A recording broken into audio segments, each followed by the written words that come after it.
Welcome to ICDD's InSession webinars. Soon you will hear Justin Blanton present new features of the 2025 PDF databases. Please remember to visit ICDD for information on future free webinars, educational events, and PDF databases and JADE software. So welcome to the new features in the 2025 powder diffraction file InSession webinar. I am Justin Blanton, and I'm the Engineering and Design Manager at ICDD. And I'm going to be going over many of the new features, particularly with data mining and phase ID that you'll find in the new release. And this new release of the PDF actually came out earlier this month. So these are brand new features. Okay, so I'm just going to dive right in. So we're going to start to focus on data mining features first. So the first feature I'm going to show you is the autocomplete name search feature. So what this does is this automatically suggests names based on the user input using two different methods. So if you look at the screenshot on the right, I'm going to add a laser pointer here. So if you look at the search I have selected here, so I've typed in the mineral name quartz. So what happens is, as I type in quartz, you're going to get this drop down that is automatically displayed, and it's going to show you all the names that have the word quartz in it. So this is particularly useful for these types of mineral names where the mineral name is actually quartz, but then some type of modifier. So you can see when I type in quartz here, you have quartz glass disc, you have high temperature, high pressure quartz, a synthetic version, you have low temperature and low pressure versions. So it really gives you a nice way of seeing all the different types of names that are related to the name that you're searching for. So that's the first thing that's done with the autocomplete name search. Now, the second thing that's done is it uses a machine learning spell check library to suggest alternate spellings if the name you've entered was misspelled. So there are many mineral names and different types of compound names that you can search for, and sometimes knowing the exact spelling could be difficult. Not everybody knows exactly how to spell these. So we've tried to help the user out by incorporating the spell check library. So there's various different examples of how this would work. So let's say you typed in barbital and you want to search for that name. Well, if you typed in barbital and you misspelled it, so you used an AT instead of an IT, well, the library is going to automatically detect that you misspelled barbital, and it's going to give you the correct suggestion. There are two other examples, beryllium. So if you only type beryllium with one L, it's going to correctly detect that beryllium actually has two L's. And then a third example would be xenon. So if you forget the N in the word xenon, it's going to correctly predict that did you mean xenon. And I'll show you an example of how this works in a few minutes. All right, so we've added some new mineral classifications. So the first is the Strunz-Mindat classification. So this is included in a search and a display field. And this classification is based on the Nichols-Strunz 9th edition manual, and it has been expanded by Jim Ferrello and others, and it's now maintained by mindat.org. So if you look at the screenshot on the right of the mineral homalite, you can see the Strunz-Mindat classification here, and it's actually consisted of 3 different codes. So the first code, you have 9, that designates that it's part of the silicates or germanates group. Then the second code is a subgroup, and that's saying that this is actually part of the nesosilicates. And then the third designator here, the J, that's a third subgroup, which designates that it's part of the nesosilicates with BO3 triangles and tetrahedra. So that's how the Strunz-Mindat classification is organized. Then we have also added IMA mineral symbols, and these include both a search and a display field. And this is a mineral symbol that was assigned by the International Mineralogical Association, also known as the IMA. And then the third mineral classification is we've actually added the true IMA mineral classifications. So right now we just have that as a display field, but a search is in progress and will be included in a future software update. All right, so another new feature that has to do with data mining that we've added is the dynamic hit counts. So this displays your search hit count based on selected criteria. This applies to all the data mining searches, and it also applies to the matches filters that you'll find in SIeve, which is our phase ID software. You'll find it in the microanalysis search and also the composition graph. So if you look at the screenshot on the right, I have the periodic table search active here, and I have 3 elements selected. I have boron, carbon, and nitrogen. And as I have those selected, you'll see on the bottom right-hand side, a hits counter. This is telling me that there are 1,128 PDF entries that have those elements, but also could have other elements in the database. So this is a very useful thing to do when you're searching, and I'll show you how this hit counter works in a moment. Okay, so before I show you how to use some of these new features, I want to go over a quick data mining search example with you in case you're not familiar with how data mining works in the PDF. So I'm actually analyzing cliniclor patterns in this example here. And the screenshot you see is our main search form where we have the periodic table being displayed. So the first search criteria that I have selected for my cliniclor patterns is I'm looking at clay patterns in the database. So to do that, I have the subfile search selected. Then under the mineral related subfile, I have the clay subclass selected. Because I know I'm working with clay material, I just want to select the clay materials in the PDF database. I don't want to worry about any other materials. Now I've added a second search criteria. So I have an XRF analysis, and that indicates that the material has the following elements. So you have these 6 elements. You have aluminum, chromium, hydrogen, magnesium, oxygen, and silicon. So I have those 6 elements selected in the periodic table search. Now I know that the material was analyzed under ambient or room temperature conditions. So I'm not working with something that's high or low temperature or high or low pressure. So in that case, I just have ambient checked here in the environment search. Next, I need to use this data for a quantification. So I need atomic coordinates for a future quantitative analysis. So in that case, I'm going to check the atomic coordinates flag here. So that's going to tell me that I want to restrict all my patterns in my search to materials where we have the atomic coordinate data. Now, I just want to use the highest quality data. So this is where the quality mark search comes in. So we spend a lot of editorial effort and time categorizing the quality of the various materials in the database. So if you look at the quality marks here, you have green, yellow, and red. And then you have hypothetical, which is designated as gray. So you can look at this as like a stops or a stoplight pattern. So green is good. The yellow is in the medium quality marks. And then you have the red, which is the low quality marks. So I just want to look at the star patterns, which is the highest quality designator. So I have star patterns selected. Now, when you take all 5 searches simultaneously, you can see how we have all these searches selected at the same time. And we're going to do a search on the database for this material. So how data mining works is that we're able to continuously restrict and filter down through the database to get to the patterns of interest.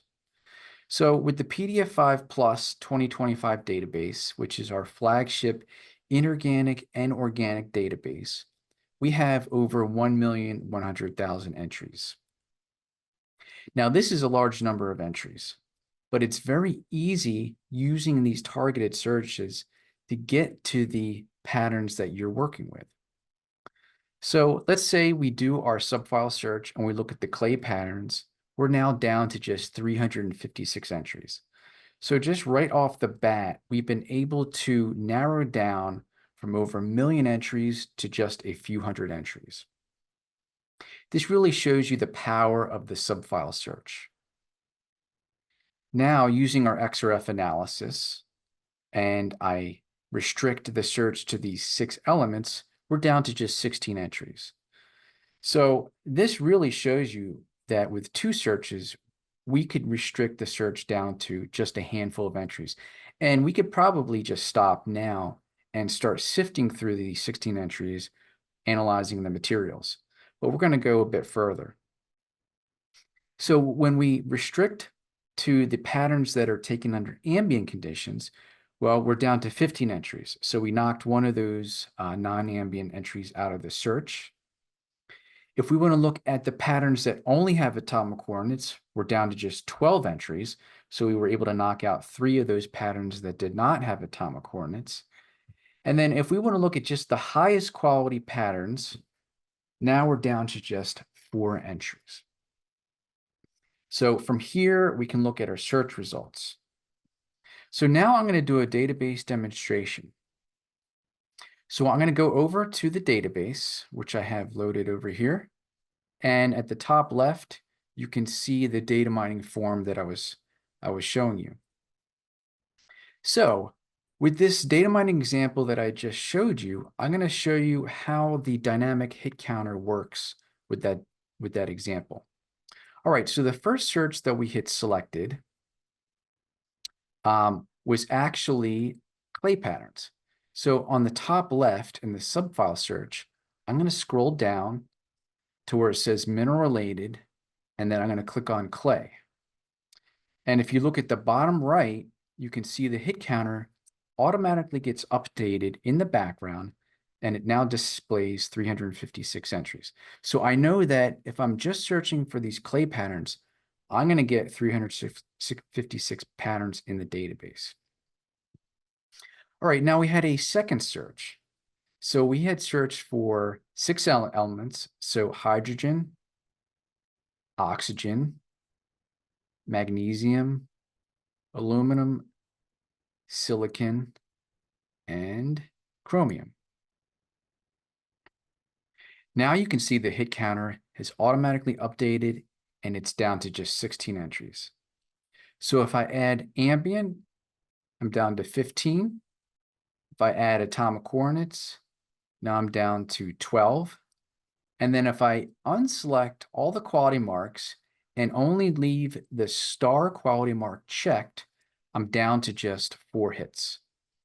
So this really shows you the power of data mining, how you can use these targeted searches to get to a very small set of data, and how you can actually use that dynamic hit counter to guide you along the process so you can see how many hits that are in your current search before you even look at the search results themselves.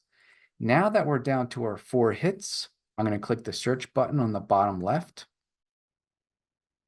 And this is going to retrieve those 4 hits here. So let me just drag the search table over to the right. And now you can find the clinichlor chromium bearing patterns that I'm working with. So it's a very easy way to get to these materials in the database using data mining. All right, so I'm going to show you another data mining example and how the dynamic hit counter can kind of help you figure out the best way to do data mining.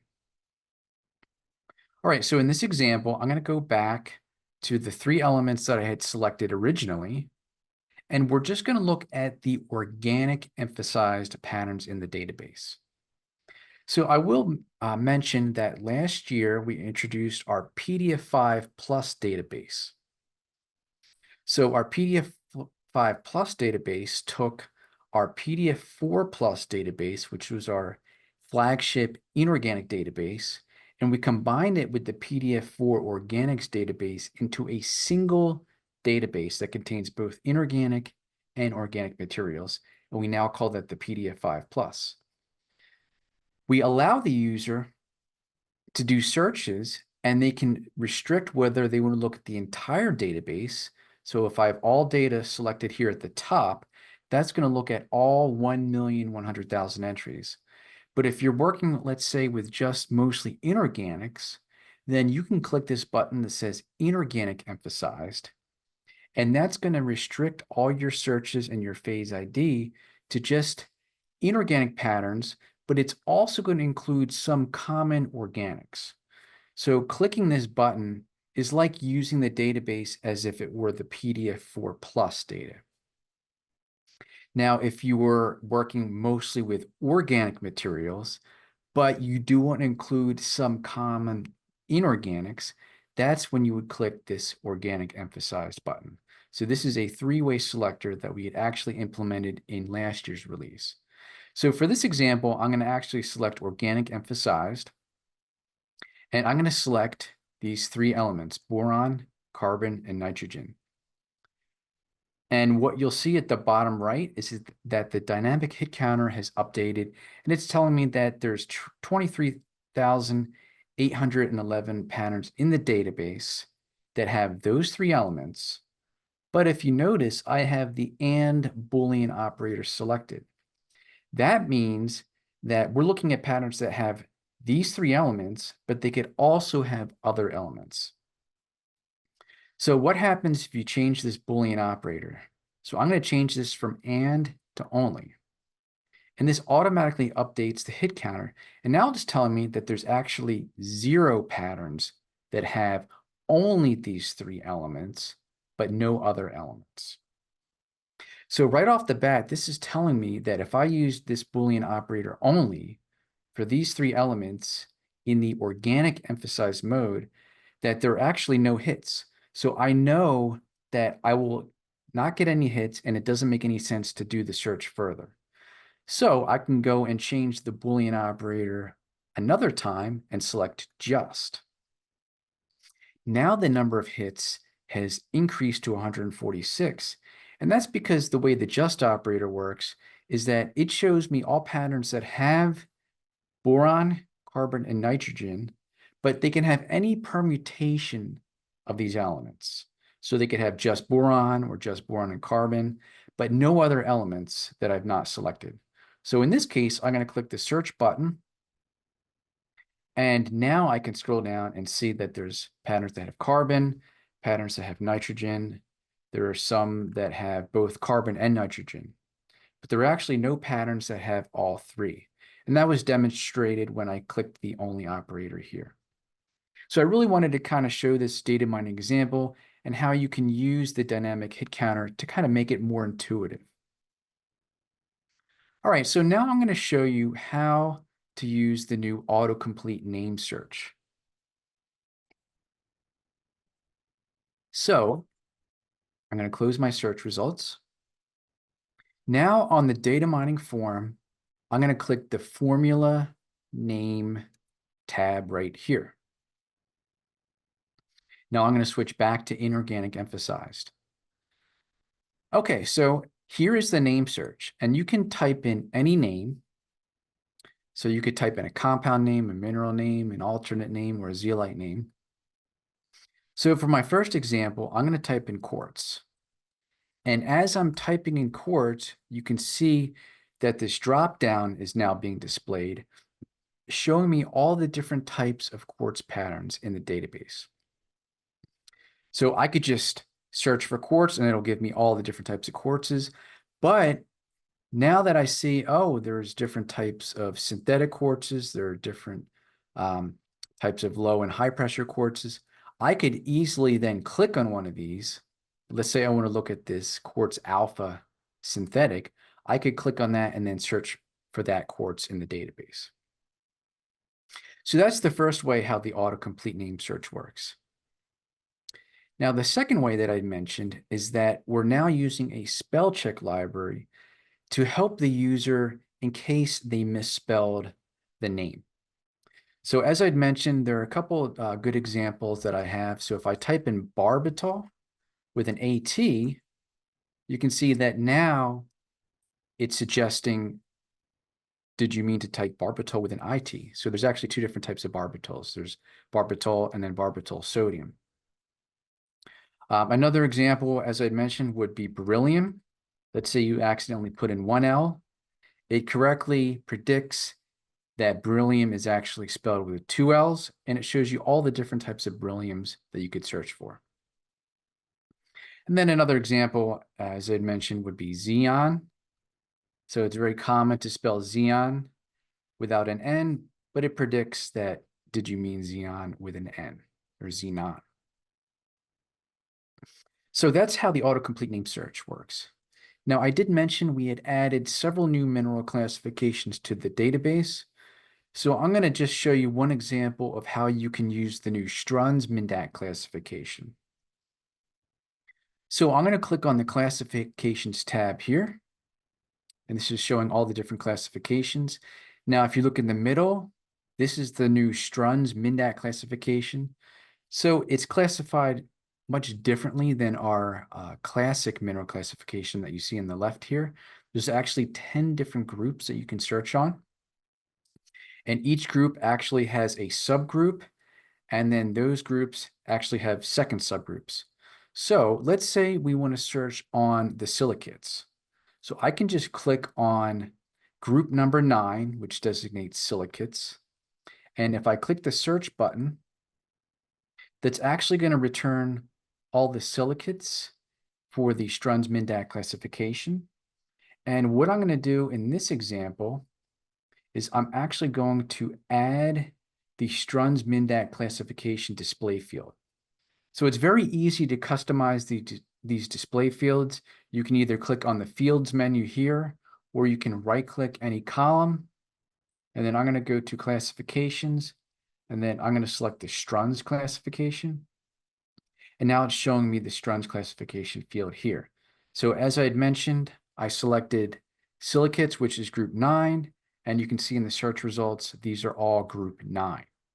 Now I'm going to click the arrow or the plus button here, or you could alternately double click this to expand this group.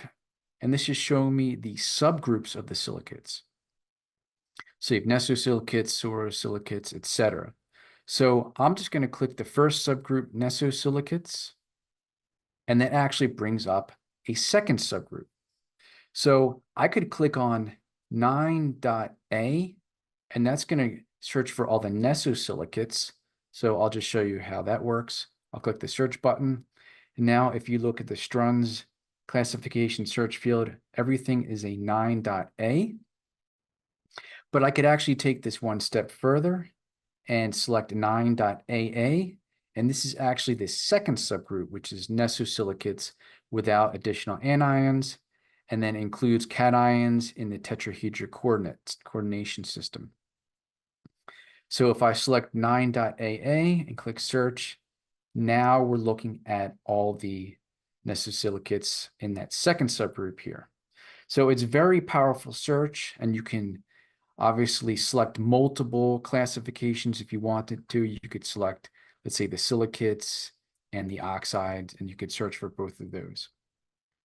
But I'm not going to get into that any further in this example. I just wanted to show you the basic search right there. And one thing I will mention is that if you hover your mouse over the search results and you hover that over the search display field, it's actually going to tell you and give you a breakdown of what that Strunz classification is for the selected entry. So you can see I have the silicates and the nesosilicates. And then if you double click a PDF card to bring up the window, so I'll do that, you can go to the classifications tab here, and then you can view the Strunz-Mindat classification on this tab here. All right, so let me go back to the presentation and show you some more features. So we've been added some color coding features. If you look at the screenshot on the left, we've color coded our bar charts. And this is actually a chart showing you the distribution of the quality marks in the mineral-related patterns in the database. And this is really nice because it just gives you a more visual, pleasing way of distinguishing between the good, the middle, and the low quality marks. So you have the green, the yellow, and the red. Now, if you look on the screenshot on the right, we've color-coded all the GOMs that you'll find in the PDF software. So in this example, I'm actually doing a similarity index on an amorphous material. And this first column is showing me the similarity indexes. So it's showing me how well my experimental data, which is this amorphous pattern in red, how well that matches this blue amorphous pattern, which is actually a raw pattern in the database. That's the pattern in blue. So the better the similarity index, it's going to have a more green color. Then as it gets worse, it goes down to yellow, and then it goes down to red, and it shows you all the different shades in between those three colors. Okay, so we've added some new graphing features as well. So there's now a convenient unzoom button on the right side of all XY graphs. You can also quickly save any graph using the right-click menu. And this also includes a 2D to 1D integration. And I'll show you this in a little bit, but basically we support importing 2D patterns for phase ID. And when you import a 2D pattern, you actually end up integrating that down or downsampling it into a 1D pattern, and you can easily export that integrated pattern into external software if you would like. We've also added the ability to select the image resolution when copying or saving any graph image. So if you look on the screenshot to the right, in this example, I'm actually copying this image of the graph to the system clipboard, and it gives you 4 options. So it gives you the current pixel size of the window, but then there's also 3 different predefined sizes. And if you select the large size, that's going to give you a high resolution image, which is suitable for publication quality journal articles. Okay, so those were some of the new features that you'll find with data mining and some of the graphing options. So now I'm going to kind of switch gears and show you some of the new features that have to do with SIeve+, which is our phase ID software. So we've added support for various new file formats. We are always trying to keep up and support the latest formats from all of the different OEMs and X-ray diffractometer manufacturers and software packages. So we've added 3 new formats for 1D diffraction patterns. So the first format is we can now import diffraction patterns from Anton PAR detectors. So these files have a file extension of .h5. So that signifies they're actually HDF5 files, which is a standard compressed file format. We've also added support for importing diffraction patterns from STOE detectors. So now these have a file extension of .raw, and many other file formats have and share the same extension, but our software is smart enough to kind of figure out which type of raw file you're trying to import. Now, lastly, we can now import SIEVs, which is a standardized crystallographic format. We can import SIEVs that were exported from the program called YANA. And YANA is a crystal structure solution program that is used mainly for modulated structures, or at least that's one of its main features. So those are the 3 new 1D formats that we've added. We also added support for 2 new 2D formats. So you can now import 2D diffraction patterns from the diamond light source. And those also are HDF5 files, so they have a file extension of .h5. And we can now import 2D formats from the MAR CCD detectors, and those have a file extension of .mccd. Now we've tried to add some built-in smart integration into the importer. So now if you try and import a file format, and this would be a 1D file format, and SIeve does not recognize the file type, it's now going to automatically try and detect where the 2 theta intensity data is located. So I have a very simple example on the right, but this is a file format that has a .xyz file format or file extension. And since the program does not recognize this file extension, it tries and looks at the different columns of data, and it tries to determine which column would be the 2 theta and which column would be the intensity data. So even if SIeve does not recognize your file format, there is a chance it may be able to figure it out automatically. Okay, so some more features that we've added with SIeve is that we have a new bulk peak edit option. And this allows you to remove peaks directly from the peaks table using a right-click menu. So on the screenshot on the right here, I'm actually importing this diffraction pattern. And what is happening is that at the upper end of the pattern here, you have this noisy data.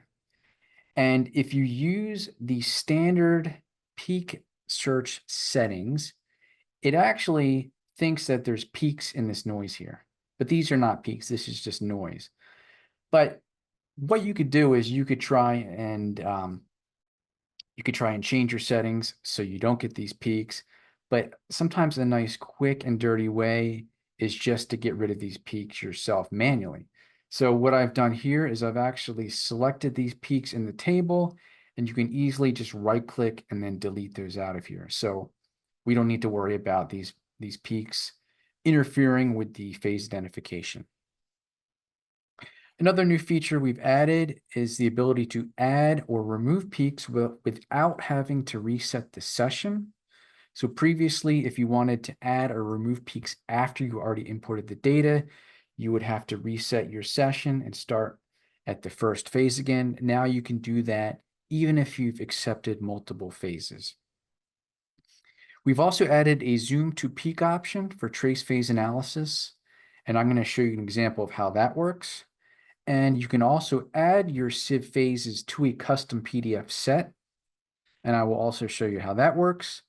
And lastly, the SIeve Plus project files. So these are project files that you open and save. These now include all these simulation settings that you used, which includes geometry, profile, preferred orientation settings. If you use an internal standard, it's going to save and restore those settings as well, as long as any isotopic substitutions that you may have done.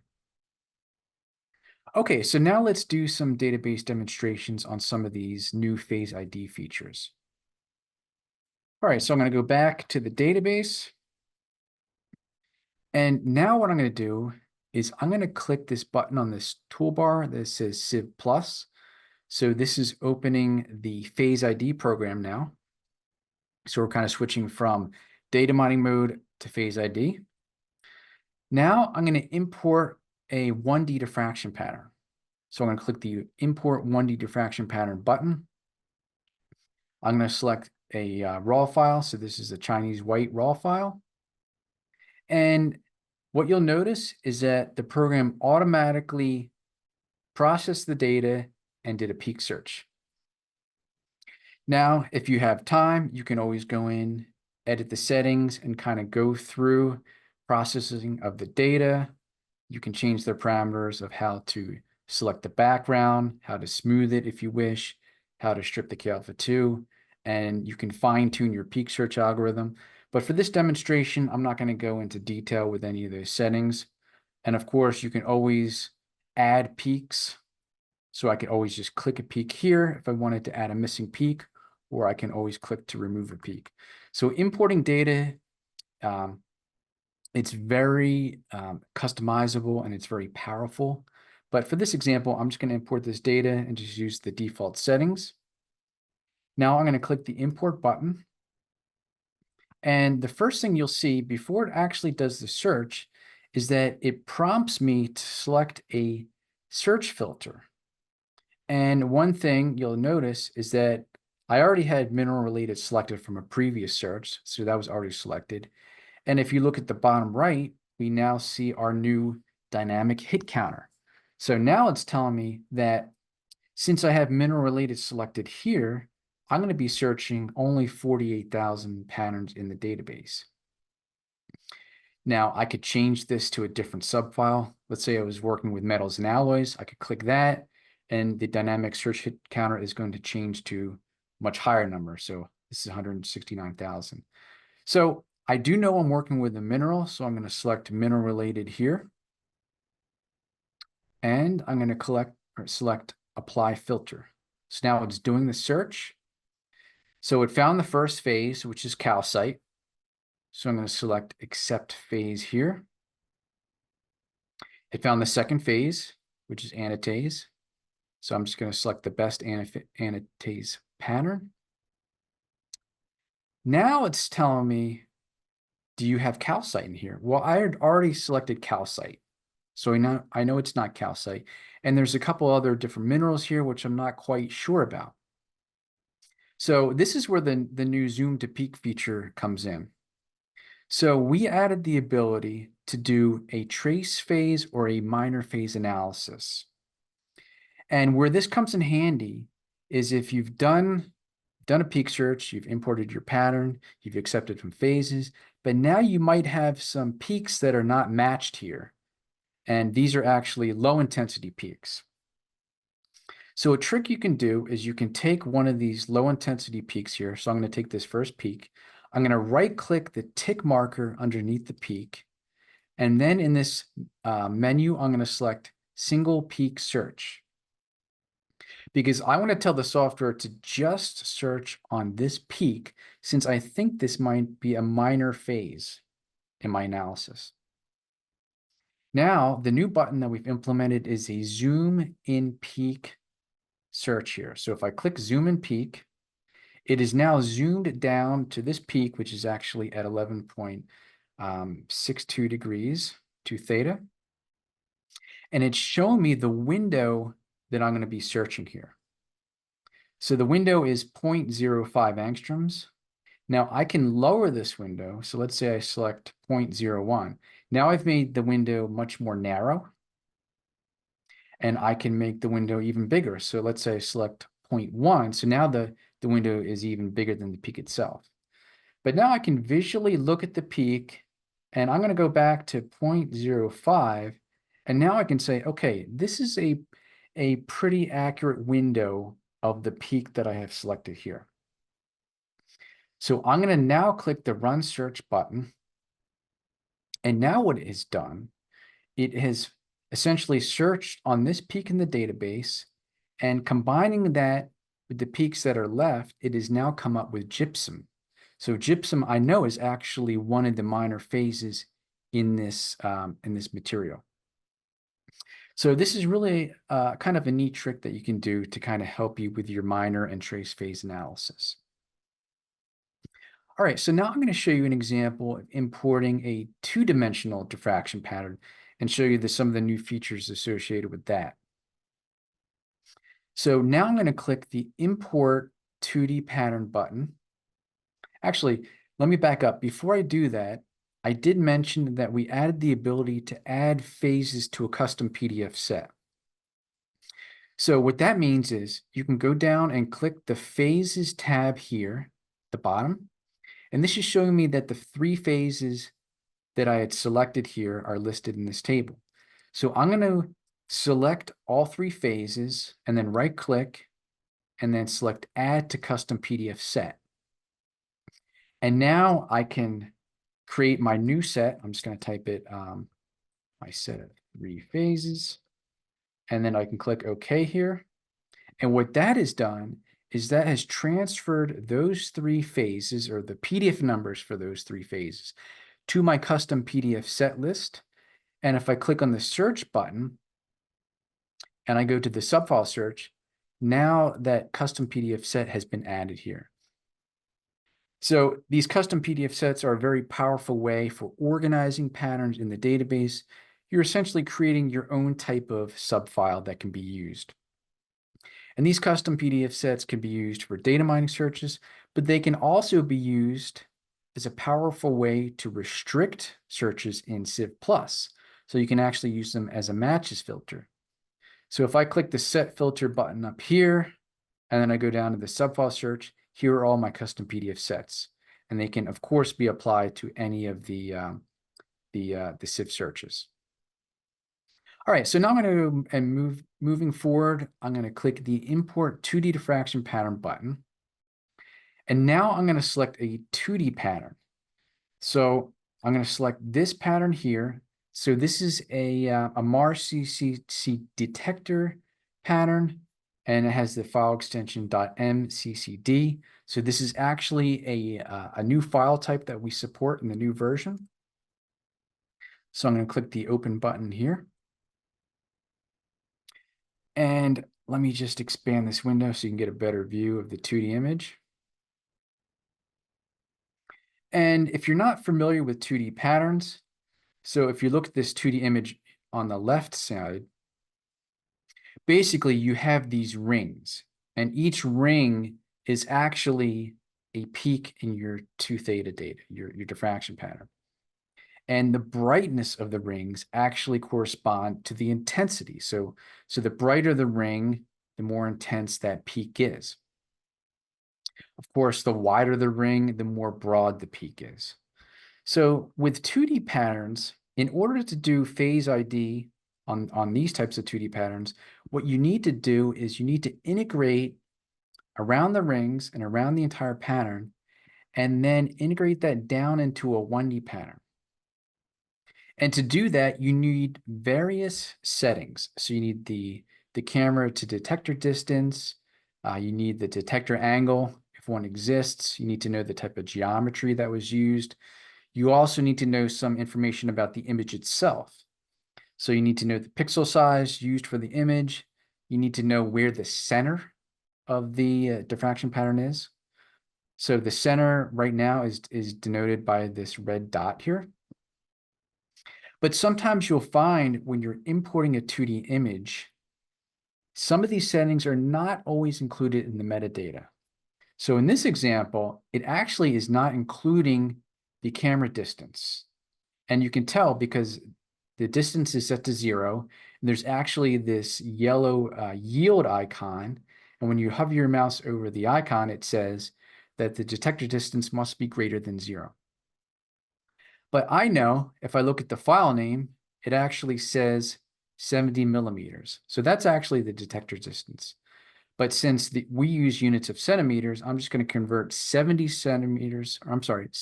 millimeters to 7 centimeters. So I'm going to type in 7 here. You can see the red lines are going through and integrating down the 2D pattern.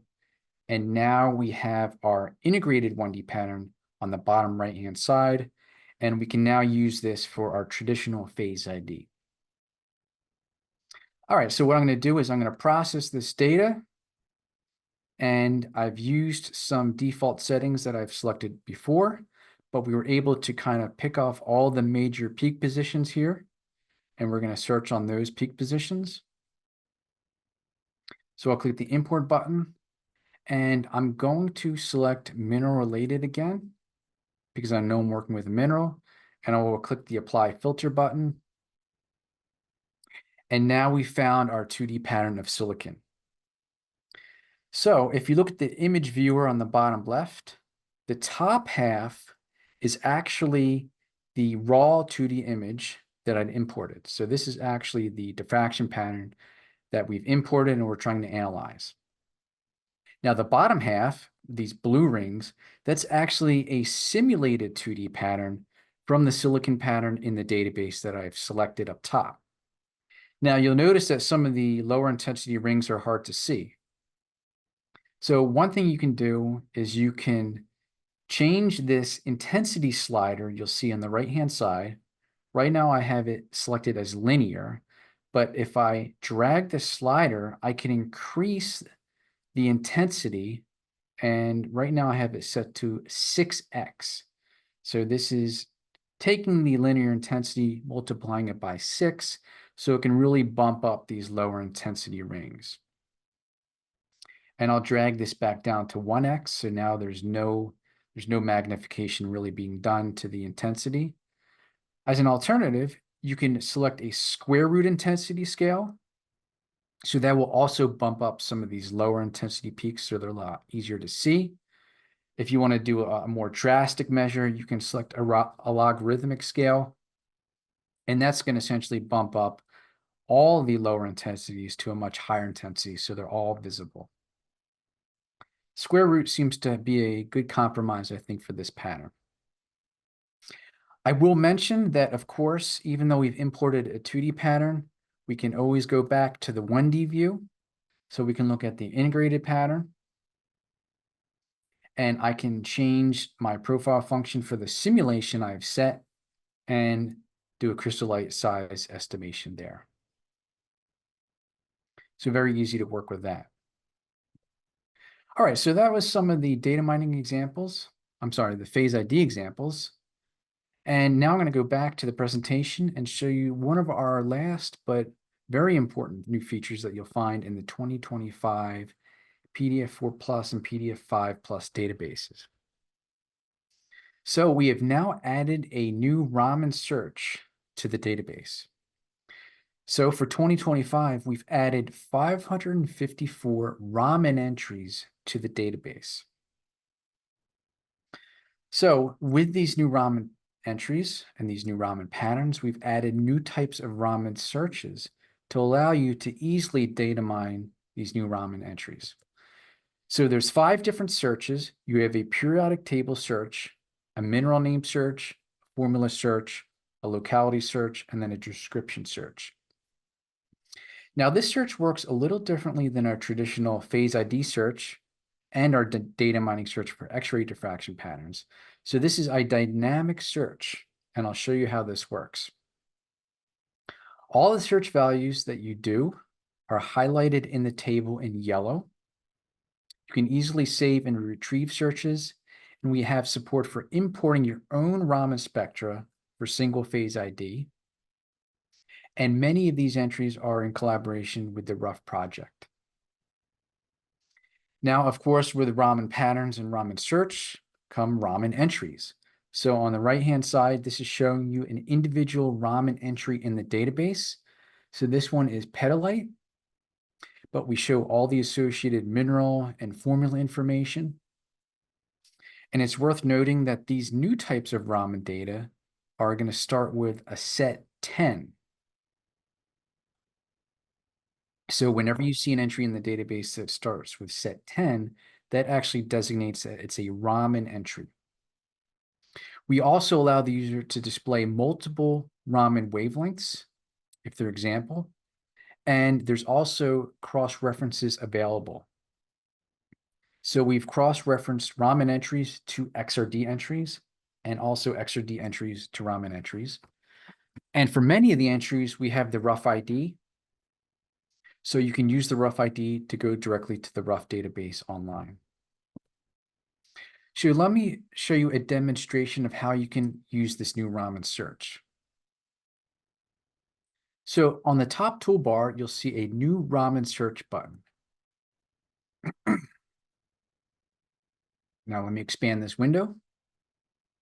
So here's the RAMANsearch. We have our searches on the top. So you've got your mineral, your formula, locality, description, and periodic searches. Now we're showing all the RAMAN entries by default. So with a traditional data mining search, you don't see any entries because there's over 1 million entries. You actually have to perform a search to see the entries. Because the number of RAMAN entries is fairly low at this time, we only have 554, we actually allow the user to kind of sift through all entries right now. But if you want to do a search and you want to filter down these entries, it's very easy to do that. So let's say I want to search for silicon and oxygen. Well, I just click on silicon and oxygen in the periodic table. And the RAMANsearch automatically updates itself to show me just those entries that have silicon and oxygen, but it could also have other elements as well. And you'll see that it actually highlights those elements in the formula fields. So that's one of the parts of the new dynamic searches. Now, of course, we can combine these searches. So let's say I want to search for a mineral name, and I'm going to start typing in the word pyro. And what you'll see is as I type the word pyro, the search dynamically gets updated and filters down, showing me only Raman entries that have the search word pyro in it. So now we're getting these pyropes. You also have a pyrax mangite here. But this is showing you that this is a dynamic search. So as you enter your search information, the search is automatically updated. And you can see that the search terms are now highlighted directly in the table. Okay, so next thing I'll show you real quick is I will show you how to gain access to a Raman entry or Raman card. Simply double click on an entry in the search table, and now it brings up the Raman card or Raman entry here. And I'm just going to resize this. So the first thing we show is the Raman spectra. And you can customize what wavelength you want to see. So for this particular entry, we actually have 3 different wavelengths available. We have 514, 532, and 780, and these are actually in nanometers. So if I wanted to look at the 514 nanometer wavelength, I could click that. I could also select, let's say I want to look at the 780 nanometer. I'll click that one. Now this one is actually telling me that which instrument was used to collect this Raman spectra here. Now I did mention that there are various cross-references with the Raman patterns.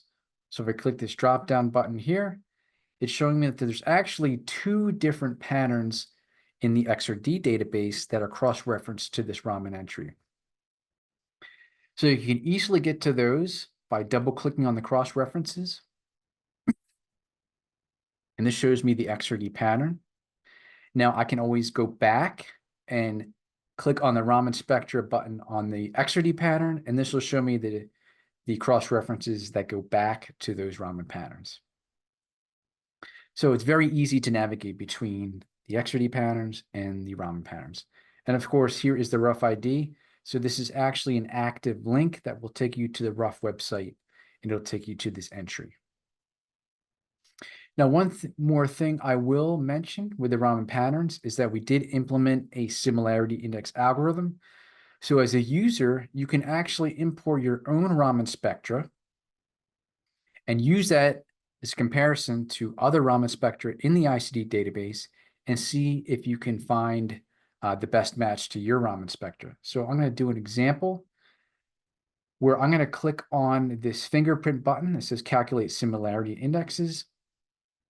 Now it's prompting me for a file. So I actually have a pyrope file. This is actually a SIeve. I'm going to import that.